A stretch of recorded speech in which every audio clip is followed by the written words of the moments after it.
আসন্ন চ্যাম্পিয়ন্স ট্রফির জন্য ভারতের 15 জনের দল ঘোষণা করা হয়ে গেছে। প্রধান নির্বাচক অজিত আগারকার এবং অধিনায়ক রোহিত শর্মা জানিয়েছেন বুমরা এখনও পুরোপুরি ফিট নন, তবে তাকে দলে রাখা হয়েছে।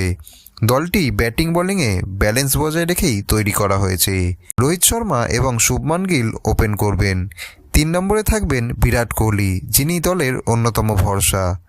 4 নম্বরে খেলবেন শ্রেয়াস আইয়ার, আর 5-এ লোকেশ রাহুল, যিনি কিপারের দায়িত্বও সামলাবেন।